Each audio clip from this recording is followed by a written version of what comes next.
So today I want to tell you about probably, I think it is the very best investment that I have ever made in my career.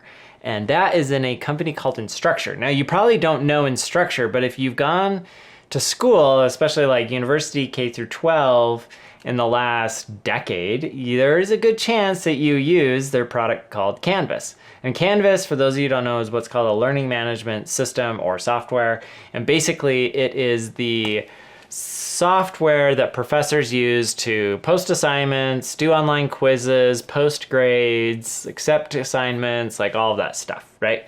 And this investment I made when I was pretty early in my career with a predecessor fund called the University Venture Fund. So let me tell you the story about how that all came about. So Instructure is like one of my favorite investment stories to tell. There's like just so many like good little nuggets of wisdom and learning in that story. So, you know, when we met with them, it was interesting. There were like 20 employees. We came into their offices. They were still like setting up the office and didn't have everything set up. And so literally like, like we walk in and like half the lights are off. There's like a big table with a ton of engineers like around it just pounding out code. And we go into this like other room that had like the frame of a table, and then like from IKEA, but then they didn't have the tabletop installed. So they just like threw a piece of cardboard on top of the frame, put their projector on it, shown it up against the wall. So like no screen or anything, and gave us the pitch. And here's the pitch. The pitch was that in the 90s, there was a company called Blackboard. So if you didn't use Canvas, good chance you use Blackboard. And Blackboard was the first learning management software and very quickly grew to be like the dominant player in the space. Now, the way that they maintained their dominance, however, was a bit underhanded. So what they would do is they went out and they got a bunch of patents for their software. Now, if you know anything about like software patents, they're kind of garbage. They're worthless. There's so many ways to like get around them, whatever. But Blackboard went and got a bunch of these software patents.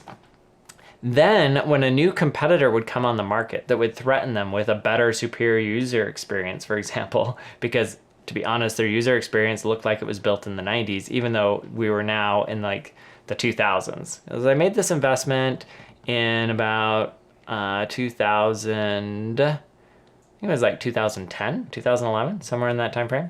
So anyways, software, Blackboard, terrible software at that point, right?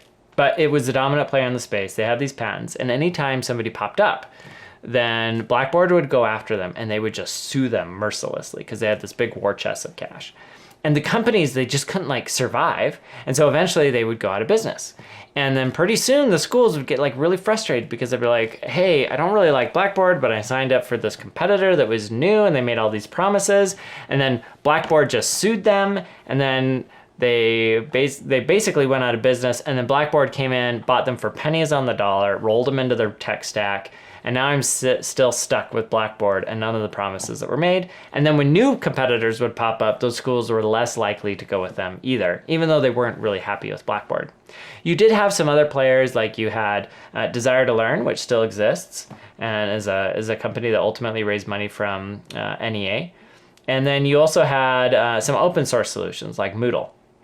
But like, you know, and they even had this slide in their deck, which I loved, which was like, Blackboard was like Microsoft, you know, way back in the day before Microsoft was like cool again. It was like stodgy and old. And then you had like Desire to Learn, and it was like a little bit better. It was like Windows 2.0, but still not great. And then you had Instructure and Canvas, and it was like Apple, and it was like sexy and, you know, great user experience and all in the cloud instead of on premise. And so it was more stable and like had all these features both for the students as well as the professors, as well as like the IT staff to like manage it.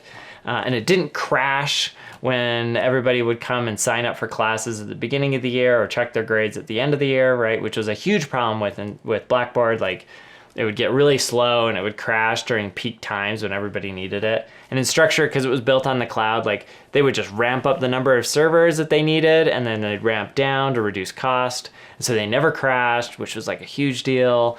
And they used all like the latest and greatest tech and thought leadership around like user experience and so forth. So it was just a much better product. And so like we looked at them, they're like, that's great, but how do you overcome like this patent thing?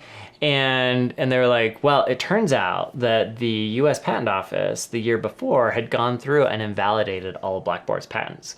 So you had that element occurring. And then the other element you had occurring was that Blackboard was going through this transition phase where they were going to move everything from on-premise, like where the software is installed on the servers at the university, to taking it to the cloud, just like Instructure had done. But the problem with that was that they were going to force all of their customers to renew and go through that transition process over the next 3 years.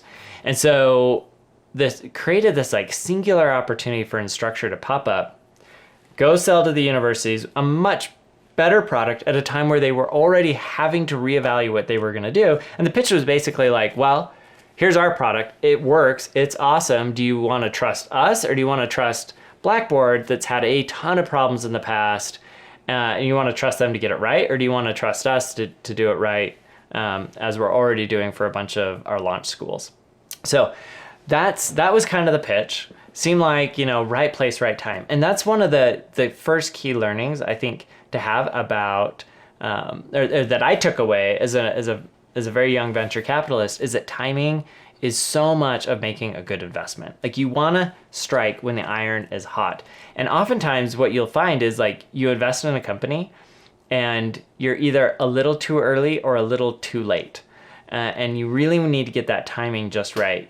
Some people talk about it in terms of being luck. I think luck is really just timing in a lot of cases.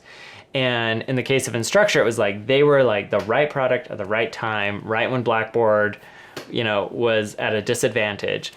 And the company just like totally dominated because they had a better product across the board with a better brand, better reputation, etc.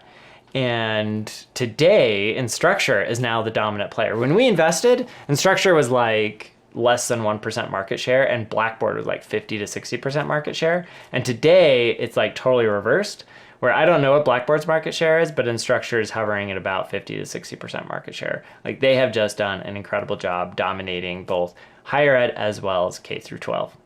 All right, so what are some of the other things that I learned? Well, one of my favorite stories about Instructure is how they actually started the company. So there were these two founders that were computer science students at BYU, and they took this course from this gentleman, this entrepreneur named Josh Coates. Now, Josh Coates had built a business. It had totally like imploded on him. Had raised like over $100 million in venture money and basically lost most of it. Then he went back to the drawing board, started a new company called Mosey, raised a few $1,000,000, sold it for like, I think $60, $70 million. That company was all about like backup storage solutions back when, when backup storage was like a big issue. And so, did well on that. And then had started to teach this class at BYU in his free time around, entrepreneurship for computer science students, basically. And the final project of the class was to find some software that you hate using, but you have to use it, and write up a business plan around it.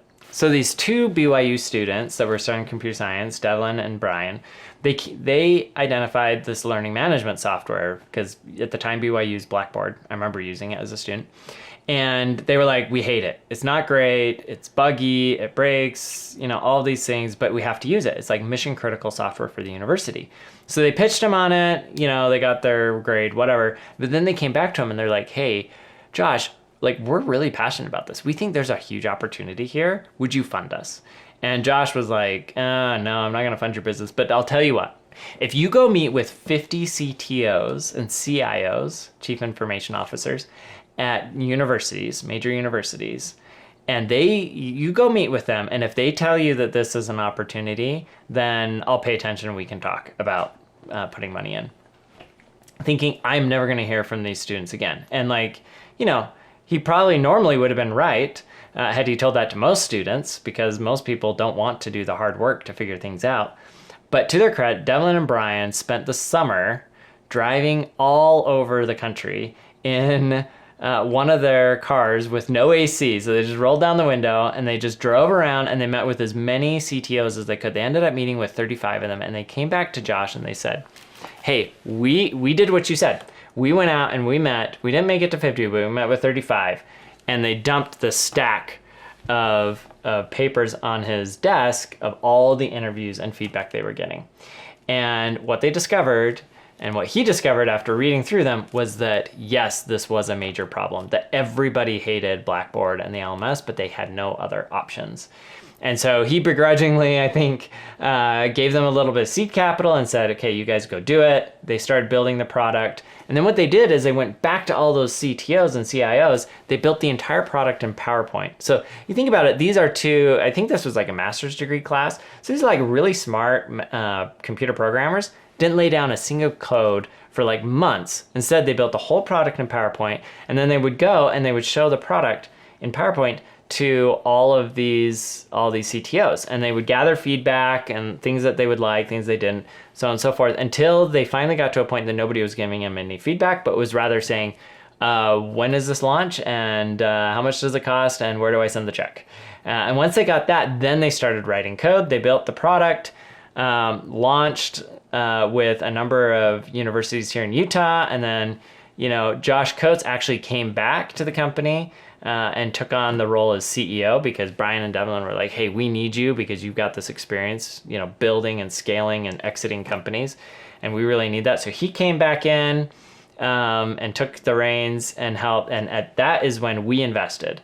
So they had built the product, they got some initial traction, and Josh Coates is back at the helm of this new company and helping run it, and that's where we invested, and then they just took off, selling to universities, and then eventually launched their K through 12 program and products and started selling to them. So we invested at like a sub $20 million valuation, and they, eventually they went public at I think like a $500 to $1 billion valuation, somewhere in that range, and then eventually grew and were acquired, I think it was by Vista, some large private equity firm, for a couple $1 billion.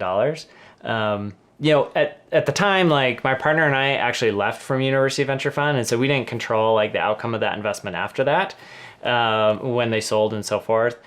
We started University Growth Fund about that same time, but then the company went on, got acquired for $2 billion, and if you had invested at that early round that we invested in, and you held it all the way to the Vista acquisition, you probably generated somewhere between 50 and 100 times your investment. So just, phenomenal return, really, really high IRR, really like made a lot of the investors that invested in that company and helped them become successful. And, to this day, like continues to be a deal that I reflect on a lot, about a lot of the things that they did well. I think another thing they did well was ed tech really struggled. There haven't been a ton of wins in ed tech, despite it being a relatively large industry.